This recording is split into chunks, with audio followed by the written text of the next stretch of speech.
Great, we're on. I want to thank everyone for coming out tonight. I know we're up against the US Open, which hopefully was actually rained out, so you're actually not missing anything.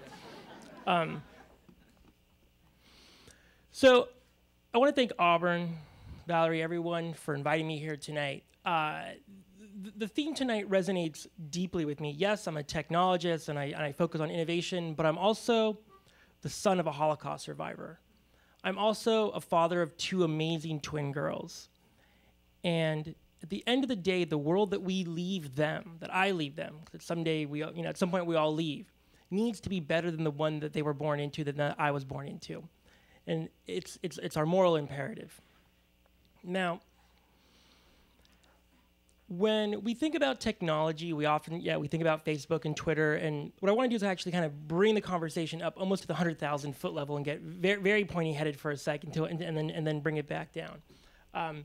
I give talks like this a lot around the role of technology and movement making in the 21st century. What's a 21st century movement? But it's often, be it if I give it in Mexico or London or Japan, it's always framed within the kind of nation state construct.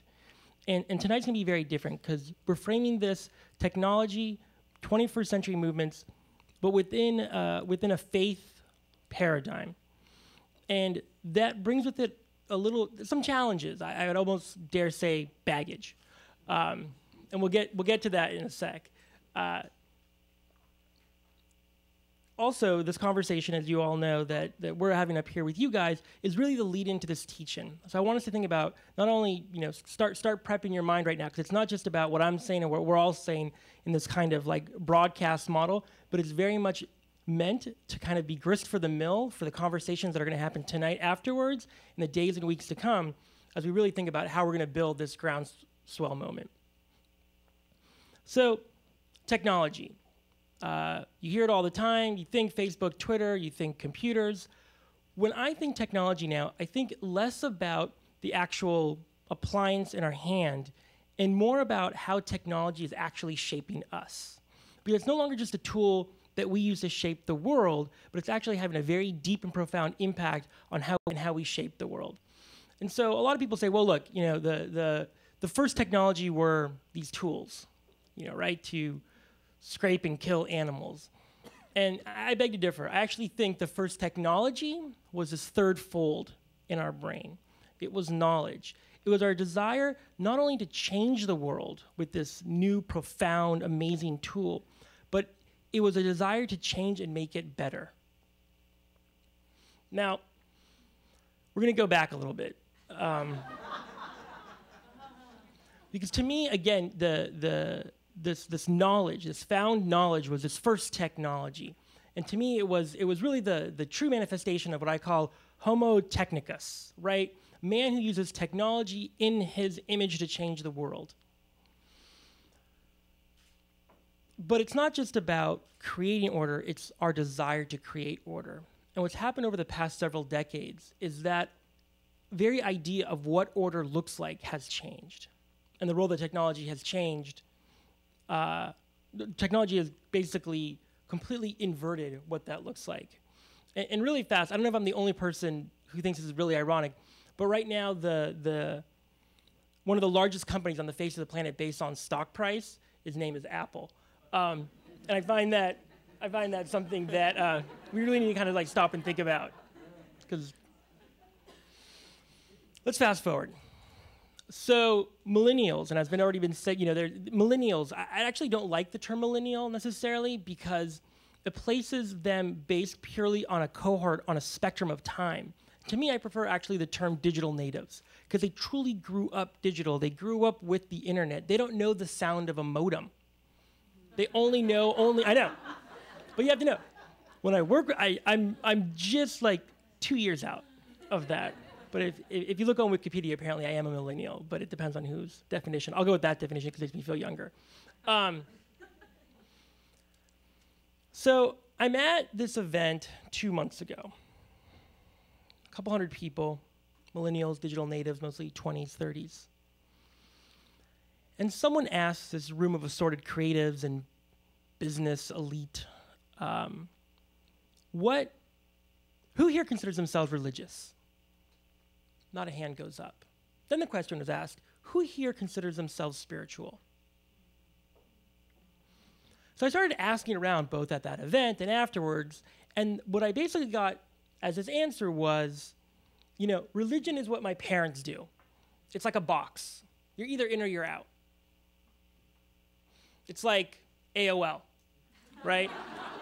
You may not recognize this, some of you will. This is the old internet. This was the way you used to access, you'd go to America Online with your dial-up modem in the mid to actually late 90s is when this is from.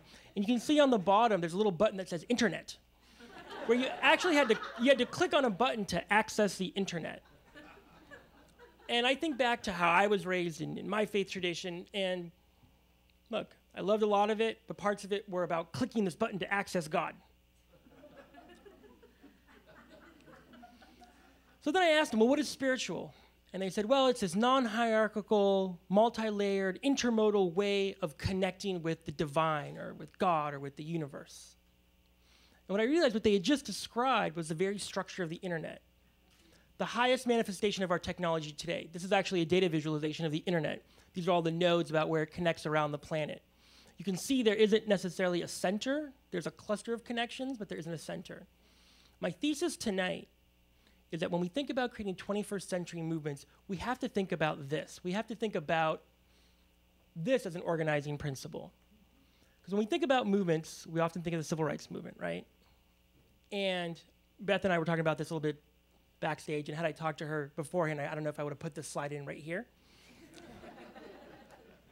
But when you look at movements from my perspective, which isn't as learned as Beth's, you start to look at this movement and you see it is kind of hierarchical. It's like the classic org chart, right? It's basically this. It's a pyramid structure.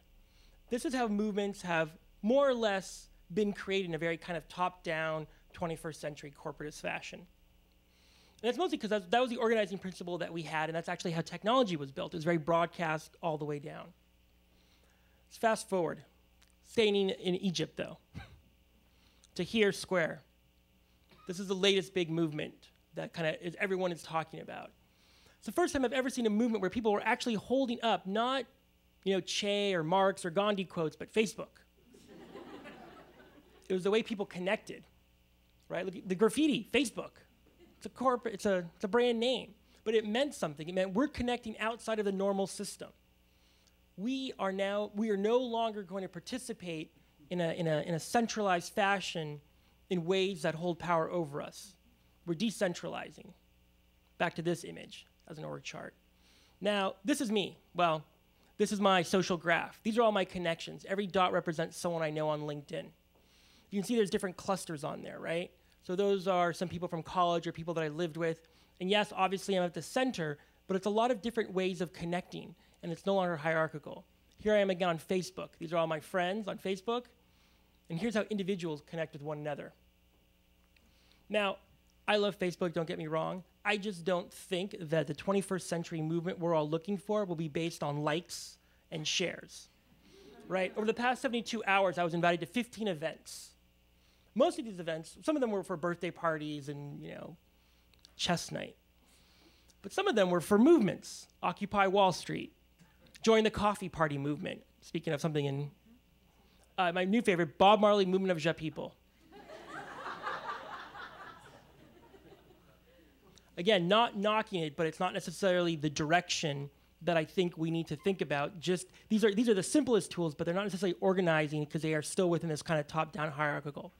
Now, yes, I did create The Great Schlep, along with a lot of other great people. We had 20 million views on Facebook, 20 million views across the internet. And Facebook was one of the main mediums that pushed out the message. But at the end of the day, it was really conversations. People saying, hi, Mom, hi, Grandma. Let's have a very difficult conversation about race and religion in America today. So where this leaves us in 21st century making is we still have challenges. And I touched on these earlier, and I want to talk about challenge number one. And given my time limit, I'm going to talk about the left versus God in 30 seconds. I think it's important that we address the elephant in the room. So here's the Pope taking indulgences, basically paying your way into heaven. It's the church. It's the ultimate arbiter of power going back a few hundred years. Then there's this guy with the beard, Galileo, who comes along with his telescope and says, hey, guess what? the earth isn't actually at the center of the universe. Church goes nuts. So we basically have this dynamic, this guy with the beard versus this other guy, which basically was really about this guy versus this guy. Because the church and God had become one, really in the eyes of just about everyone. Now what ends up happening, fast forward a couple of 100 years, and really now Galileo has become this guy, another guy with a beard. 1960s, rights-based movements. But the issue here again is that the secular, what I believe is the left in this country, is mostly dominated by secular intellectual elites in the continental philosophical tradition of Europe, which has as basically its genesis, no pun intended, an antipathy towards faith. Well, here's the issue. These are all the groups on the left. And look, I'm involved in politics, I do a lot of this, but more often than not, faith just becomes part of a transactional bucket. Well, we have to get the liberal Christians or the liberal Jews to get out and vote. It's boxes to check come election time. But it's not about driving that moral imperative deep into a 21st century movement for change. So what? Well, we know millennials, just like anyone else, are seeking meaning and purpose in their life. And look, some of them are going to get it here. That's awesome. Some of them will get it here. But more and more, they're getting it here and here.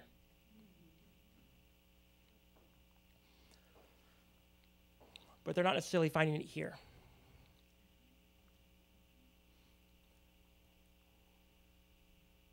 This was the last time we saw faith embedded within the DNA of a movement in this country. And if we think about what Beth was saying, we are ripe for a moment to drive it back in again. Second challenge, this one is more directed at faith. And going back kind of this box metaphor. 20th century faith and religious institutions, I know we're talking about faith writ large, but I really want to talk about what most Americans and most millennials think about when they think about religion and faith. They think about this vault. You're either in or you're out, black and white, believer or non-believer, that's it. And the challenge I put out to the kind of the faith community and those who want to connect in a deeper way around meaning is to think maybe less vault and more sea sponge. And I don't mean this sea sponge. The sea sponge, I mean, is this one, deeply anchored to the ocean floor, rooted with the connection of morals and values, but yet still able to weather very powerful storms because it can sway and weave with the ocean currents. And two, it's also able to take in what it needs, the nutrients, and expel what it doesn't. It's a filter of the 21st century variety. And when we think about spiritual meaning and what people are really looking for, it's much less the vault and much more this. So the point, we need less of this, more of this, right? And what does that look like? And technology helps drive that. But my thesis, again, isn't so much that technology will take us to the promised land. It's that we need to actually think about how technology is changing the way we are thinking about how we operate and are in the world. We are no longer this hierarchical model. We are now totally networked. So now what? Well, here's what we know. Any movement that is worth its weight in gold will have heart at the center. And what I truly, truly believe that the killer app for a 21st century movement will not be found in iTunes or in the Android marketplace, but it's going to be found here. It's empathy. Because empathy actually will drive a movement for hundreds of miles, even after the tank of technology is empty. And trust me, eventually it gets empty. What else do we need? We also need to make sure that we still keep what the best of the secular left has given us, these ideas and these ways of connecting with the world, but not in a way that is so closed that it doesn't allow deeper meaning to come in. And so what does this leave us with? It leaves us with movements that connect with faith, that are decentralized and network-based. Because I don't know if we're going to I don't know if we're going to get to this, if we'll ever get back to this, if there ever was a this. But I would like to leave a world for my daughters that has more of this. And I think if we truly, truly own the moment, we can actually get to that. I want to thank Groundswell and everyone else and everyone for hearing this out. I'm looking forward to a great conversation with you all right now.